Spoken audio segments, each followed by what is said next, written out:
Hey everyone, before we get started with the video, I wanted to say if you like the content I'm putting out for the channel, please feel free to subscribe and comment on what else you'd like to see on this channel going forward. The infamous Big Mom scene of One Piece.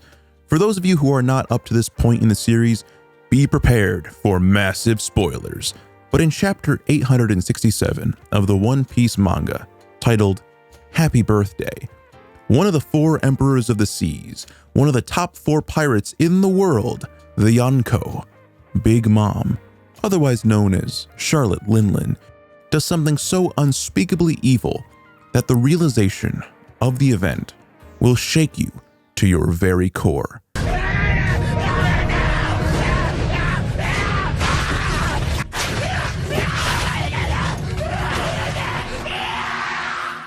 Keep in mind, this is a shonen manga, a complete classification of Japanese comics dedicated to young boys. They don't typically involve cannibalism. So let's give some backstory.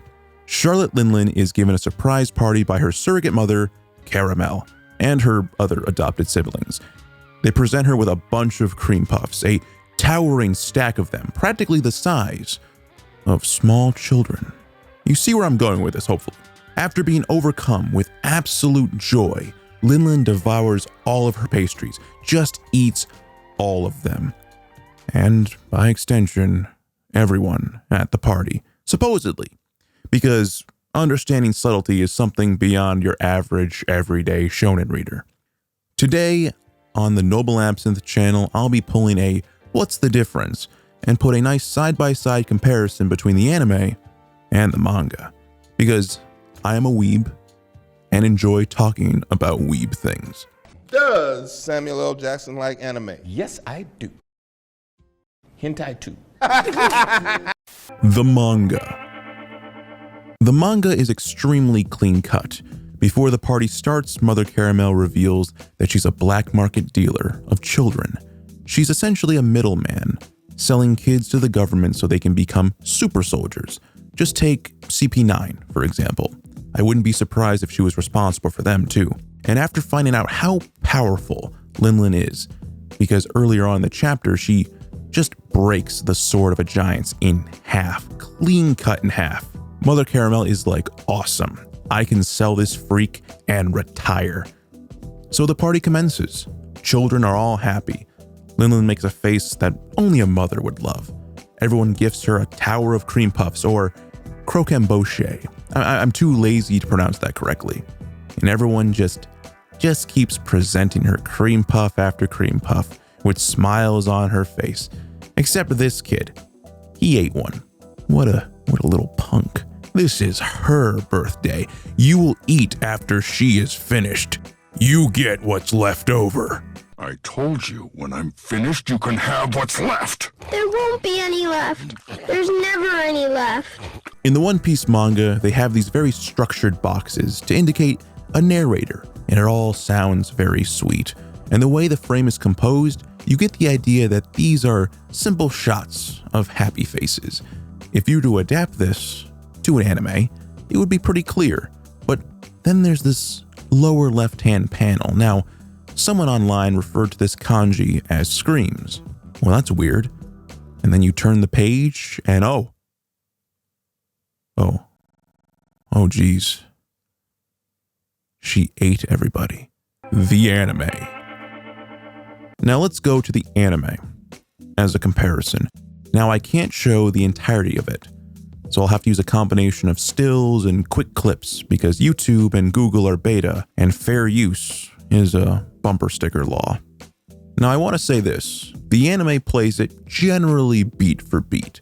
She's at the tea party, there's a few additional scenes, a few frames added at the beginning, like this ugly child here pouring tea, and this fish kid saying something. After that, the scene is played like you would expect it. It's played fairly clean.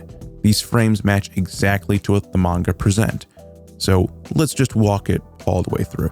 She's taken outside and surprised as per manga. Mother Caramel gives a menacing look, which isn't in the original. She eats and has this weird, I don't know what to call this, a power-up sound going off. We have a one-to-one frame match as she eats, and the narration kicks in, as per usual. But then there's the One Piece main theme being played. Who in the studio decided that? And then there's more power-up sound effects. If you were an animation director, you couldn't have been given a more clean-cut and easy storyboard.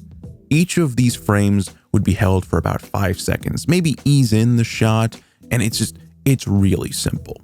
Personally, if I were directing, I would have the frame of Linlin shoving food into her mouth be a hanging shot, but that's completely subjective, because I would personally like to make everything seem picturesque.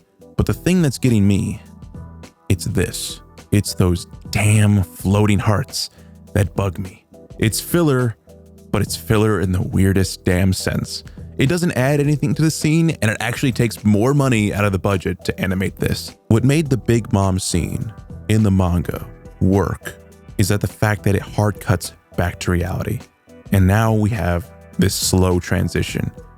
And that right there is the heart of the problem for this scene.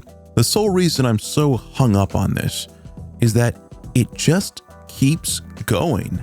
There's more eating and more overpraise from her family. Then we zoom out to empty seats. Oh, the symbolism.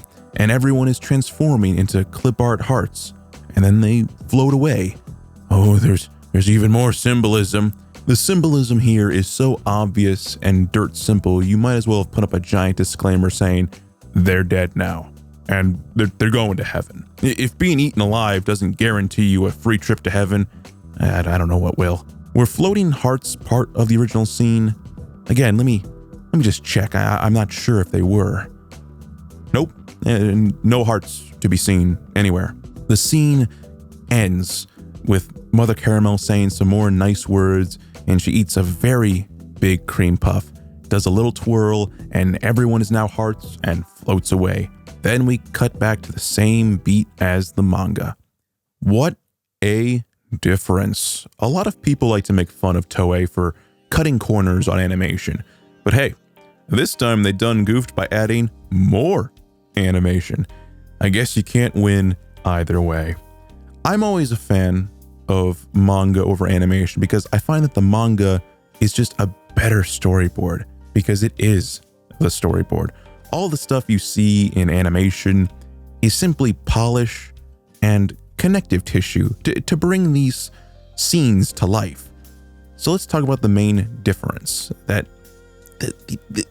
added animation of hearts and the weird timing. I, for one, find that adding stuff like filler and extra material to an adaptation to be a double-edged sword. And to be specific, I'm referring to filler within the canon arc, not filler seasons. That's a topic for another video. You can have quality filler within a canon arc, like the hyperbolic time chamber moments in the Cell Saga of Dragon Ball Z. Those serve to reinforce the relationship between Goku and Gohan, thus leading to a more painful payoff when Goku dies to Cell, when he makes his sacrifice. But you wouldn't be wrong in saying that you didn't need those scenes. I think the emotional payoff would have been just about the same. And this is also circumventing the whole thing where Dragon Balls exist and like none of that matters. You can just revive Goku. Adding the hearts onto this One Piece scene just drags it on a little bit too long in my opinion. And not only that, they looked fairly cheap. In the manga, it hard cuts back to reality. The beauty of this one page is that it says everything just in that one page. And when you turn for the next one, it says everything else in one page. On page 1, there's joy and happiness. And then when you turn the page, it hard cuts to what she did. There's no lube. There's no transition. Pause it right there. These empty chairs leading to a cascade of hearts flying away, that's essentially mental prep for the audience to realize what's going on. When it comes back to reality, we're basically mentally prepared that there's going to be empty seats. Your realization of this scene is now, oh, I guess she must have eaten them, versus the manga's hard cut, where the realization to the audience would be, oh crap, she totally ate them. Now, this is all subjective. You can argue that both of these scenes have their pros and their cons, and that's a fair argument. But at the end of the day, it's up to the art director to make a faithful adaptation of the source material. When you are given such quality storyboards, it's amazing how a director could decide to add such frivolous and cheap details to an otherwise simple adaptation that would have been just such a great final product. You might think that this is really all a petty comparison, but in reality, studios spend weeks to months storyboarding and drawing up how this scene will play out, banter within a room and how they wish to present certain scenes. Everything is taken into account, everything from available sound effects to musical scores to what frames need to be used. Someone at Toei thought it would be a great idea to give an all clear to this scene, a scene where there's eating sound effects like this and Super Saiyan power-ups when she eats, and extra floating hearts for no reason. I just find this all very interesting. I wish another animation studio would take One Piece and give it the treatment it deserves. It's the #1 manga in Japan, and it's been that way for a long time now. It's incredible. It is the juggernaut of Japan. It's their Mickey Mouse. And this is how Toei decides to run their scenes when they're given a storyboard this clean. I'm not sure if Oda has much control over how his final product looks and is presented. I know artistic visions aren't always realized, and I know that he's slaving away to make new chapters.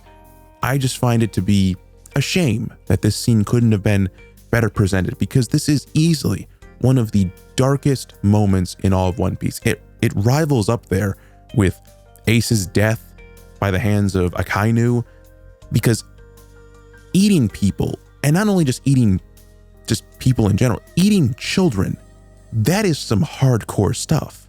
When I first read this, I was just wondering how they were going to make this PG. Remember, One Piece is a shonen manga. I just find it amazing that this is what they went with. But tell me, what do you guys think? Do you prefer the harsh, hard cut of the manga, or do you like the additions of the anime? Or do you just don't care? As an editor and writer, I look for stuff like this. If I was the director for the One Piece anime, I wouldn't change or alter that much. I would just use Oda's manga as the storyboard, because he storyboards very well. Anyone who has ever read the One Piece manga knows that every single frame is just perfect. Every frame gives you all the information you need.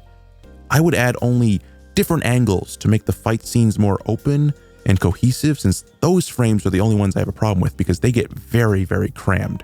But that's about it. I wouldn't change that much. It's just a shame that this was the final product.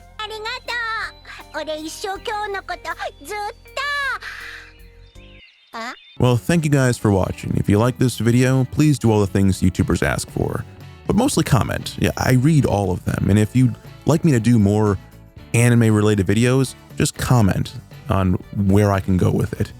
I saw that no one was really doing a what's the difference type of video series on One Piece, aside from the general, well, there's blood in the manga. So I wanted to put my stake here. So thank you for watching, and have a good day.